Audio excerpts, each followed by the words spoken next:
لفظ مسیح کے معنی ہے نجات دینے والے، اور حضرت عیسیٰ علیہ السلام کے ماننے والوں کو عیسائی یا مسیح کہا جاتا ہے۔ جناب عیسیٰ علیہ السلام ان اولو العزم پیغمبروں میں موجود ہیں جن پر اللہ پاک نے ایک علیحدہ شریعت اور کتاب نازل فرمائی، کیونکہ اللہ کے بھیجے گئے تمام انبیاء کی تعلیمات ہمیشہ پوری دنیا کے لیے نہیں ہوا کرتی تھی، بلکہ ایک خاص قوم، قبیلہ یا علاقے کے لیے ہوا کرتی تھی۔ کیونکہ یہ نبی کے ساتھ ساتھ رسول بھی تھے، ایک نئی شریعت لے کر آئے تھے، اس لیے قرآن پاک کے اندر ان کو اولو العزم پیغمبروں میں جانا جاتا ہے۔ حضرت موسیٰ علیہ السلام کے بعد بنی اسرائیل قوم نے جب تورات کے اندر اپنی مرضی سے آیات کو شامل کر دیا اور اللہ کی شریعت کو پیسوں میں بیچنے لگے، تو ان کی بدعمالیوں کو حضرت عیسیٰ علیہ السلام نے چیلنج کیا اور آپ پر انجیل اتاری گئی، جو کہ دنیا کے تمام مسلمانوں کے لیے اللہ کی ایک نئی شریعت اور نیا قانون تھا۔ مگر اپنی مذہبی حکمرانی اور رتبے کو جاتا دیکھ کر یہودی قوم نے اس وقت یروشلم پر قابض بت پرست رومی حکومت کو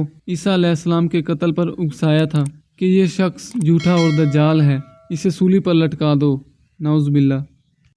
مگر اللہ پاک نے معجزاتی طور پر آپ کو زندہ آسمان پر اٹھا لیا، اور اس وقت حضرت عیسیٰ علیہ السلام کے ماننے والوں کے لوگوں میں صرف 72 لوگ موجود تھے، جن میں سے 12 حواریوں نے بعد میں کرسچینٹی کی تبلیغ کی، اور ایک ایک کر کے رومن کے حکمران جب عیسائیت قبول کرنے لگے تو اس مذہب کے ماننے والوں کی تعداد بھی بڑھتی گئی، کیونکہ اس وقت بادشاہ کا دین ہی رایا دین ہوا کرتا تھا اور لوگوں کے اپنے مذہب کو اپنی مرضی سے پسند کرنے کی اجازت نہیں تھی۔ 2000 سال پرانی ان تعلیمات کے اندر وقت کے ساتھ ساتھ بہت کچھ بدل چکا ہے، اور اس کا اصل نسخہ کسی کے پاس موجود نہیں، اور اسی وجہ سے عیسائیوں میں بھی ان تبدیلیوں کی وجہ سے 150 کے قریب فرقے بن چکے ہیں، جن میں سے 3 سب سے بڑے اور اہم ہیں۔ ان میں سب سے بڑا فرقہ کیتھولک چرچ کہلایا جاتا ہے، جس کے اندر اختلافات کی وجہ سے ایک نیا فرقہ بنا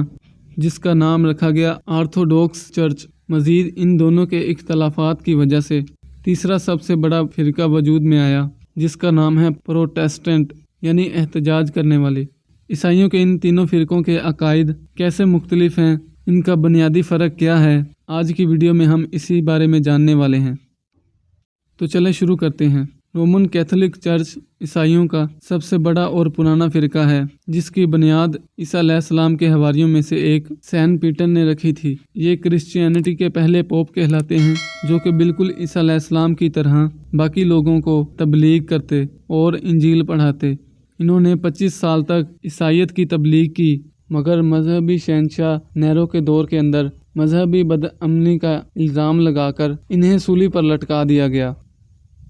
ایران، اٹلی اور ساؤتھ امریکہ کے اندر ان فرقوں کے ماننے والوں کی بہت سی تعداد موجود ہے۔ اس وقت عیسائیت کا مطلب ہی اسلام ہی تھا، لیکن بعد میں اس میں بہت سی تبدیلیوں کی وجہ سے اسے شرک میں بدل دیا گیا۔ انجیل مبارک میں طرح طرح کے نسخے خود ہی ڈال کر اس کی بنیاد کو شرک میں بدل دیا۔ 4 صدی میں کیتھولک چرچ کو کونسٹنٹائن بادشاہ نے عیسائیت کو قبول کر کے بہت پھیلایا، اور اس وقت روم کا سرکاری مذہب بھی یہی بن گیا۔ آج اس کا مرکز اٹلی کا شہر ویٹیکن سٹی ہے، جہاں پر پوپ پوری دنیا کے کیتھولک چرچ ماننے والوں کو احکامات دیتا ہے۔ رومن کیتھولک چرچ لوگوں کو سائنسی ٹیکنالوجی میں بھی آگے بڑھنے سے روکتا ہے، اور اس کے خلاف جانے پر کئی لوگوں کو رومن کیتھولک چرچ نے موت کی سزا سنائی ہے، صرف اس لیے کہ وہ اس تعلیمات کو نہیں مانتے تھے جو کرسچینٹی میں موجود ہیں، لیکن ان سے ہٹ کر سوچتے تھے۔ رسول اللہ صلی اللہ علیہ وآلہ وسلم کی حدیث مبارکہ کا ایک مفہوم ہے کہ ایک بار آپ کے ایک صحابی نے سوال کیا کہ اے اللہ کے رسول، قرآن پاک کی آیات میں سے ایک آیت مجھے بہت کھٹکتی ہے، مجھے اس کا مطلب سمجھ میں نہیں آ رہا، آپ میری رہنمائی فرمائیں۔